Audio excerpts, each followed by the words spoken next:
Hi guys, welcome back to another video here in the Cup Angle. In today's video I'll be talking about our season so far and I'll review it. As you've noticed in the thumbnail, in the green area of this thumbnail, ATG is there with our best games, in my opinion, against Arsenal, Newcastle and Atletico. And then Arne is in the middle, obviously he's the manager. And on the red side, Konate, he hasn't been that great. And then our three worst games, which are 3 defeats so far, but I'll come on to that later. But this starts with my review of all our matches. So it obviously starts with the play Bournemouth at home in the Premier League. We win that game 4-2 with goals by Ekitike, Gakpo, Keys and Salah. Obviously it was a great win, but I'd only rated 7 out of 10 because obviously we almost threw that game. They equalized to 2-2, but obviously Keita clutched at the end and then Salah closed the game. So that was a great start. Obviously the game coming afterwards was a crazy game with us winning 3-2 at St. James's Park. Gravenberch, Ekitike and Rio Ngomora scoring the goals. I'd rate this an 8 out of 10. The reason it's not a 10 out of 10 is obviously that we closed them into the game. But it was a huge moment to let Ngomora score his first goal for us. And obviously Ekitike continuing the scoring streak, and you can also notice here in the other results that round City also lost to Spurs that round, so that's also massive. Then the next game obviously is against Arsenal, where we won on a free kick by Soboslai. I'd rate this an 8 out of 10. Obviously we didn't create that much, but there never gets created that many chances in a game against the two favorites in the league probably. So we obviously got a crucial goal, which was a free kick, but it was a massive win. And obviously City also lost here 2-1, so already here we had a huge gap to City, and obviously now a 3-point gap to Arsenal. The next thing is obviously a win against Burnley, which we only won 1-0 by a penalty goal by Salah at the end. I rate this a 4 out of 10. Obviously we should win a lot bigger against Burnley, probably at least by 3 goals. And it wasn't even that we deserved the goals that much. Yeah, we had maybe 20 shots, but we only had like 4 on target, so it wasn't a wonder performance by the keeper. Nonetheless, we just weren't clinical enough, but we luckily got the penalty in the end so we could win and make it 4 wins from 4. Obviously the game afterwards was our first Champions League match against Atleti, in which we got goals by Robertson, Salah and Van Dijk. Van Dijk obviously winning us the game in the last minute. In this period we had a lot of last minute shenanigans in which we could win a lot. Obviously I'd only rate this a 6 out of 10 because we once again closed our opponents into the game. Then Van Dijk obviously clutching in the end, but this was probably Salah's best match this season. I hope he finds back to this form. And then the game afterwards, the derby win against Everton, 2-1. We win this, but obviously it was always going to be cagey. It's a derby game, but luckily we win by goals by Gravenberch and Ekitike. Ekitike just keeps on scoring, and Gravenberch also played super well. 7 out of 10 because I didn't expect us to win by more, but again we were leading 2-0 and we closed them back into the game, but luckily we won. And some of the other results that round was obviously 1-1 against Arsenal and City, which again draw us further ahead in the top. 5 wins from 5. But now obviously a win against Southampton.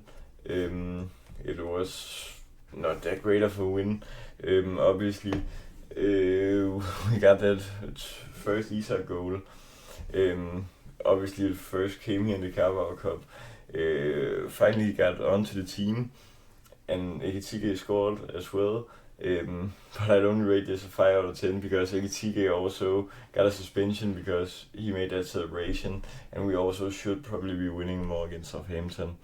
But we went through to the next round, that's the most important, although we're going to face Palace at home in the next round, which is going to be a tough match. Then it is now a downfall begins, well, at least in results wise, as I also talked about in one of my more recent videos. Obviously the game against Palace, we lose 2-1 in the last minute. Now they use that last minute magic against us, in which we lose this. Obviously Keita scored 3 out of 10. I rated because I didn't expect us to win this, maybe just draw. but we didn't play well at all. And sadly, Arsenal and City also won this round, so they clawed their gap back onto us. Then obviously the worst game of the season so far, our game against Galatasaray, we lost 1-0. We didn't create that much, and obviously when you first go behind, then you just know it's gonna be hard at an away ground in Turkey. Their fans will always root for their team in the best manner possible. Then obviously the game against Chelsea in the weekend, we lost 2-1 by a goal by Gakpo. We came back well after their 1-0 goal, but in the end we simply just were too open on the counter in which they scored. Another defeat, 2 league defeats in a row, and obviously Champions League, so 3 defeats in a row. That's not that great.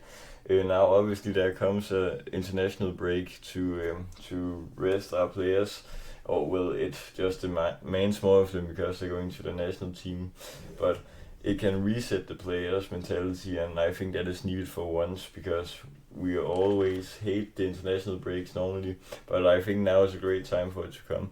And sadly in this round, obviously City and Arsenal both won, so that's sad.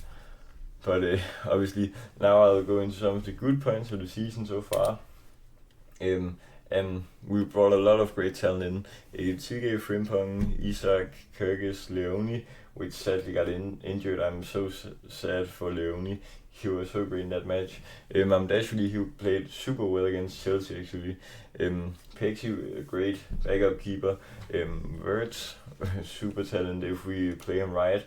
I think that will come soon. And Woodman, a great backup, and Will Wright, he's also a great talent, I've heard.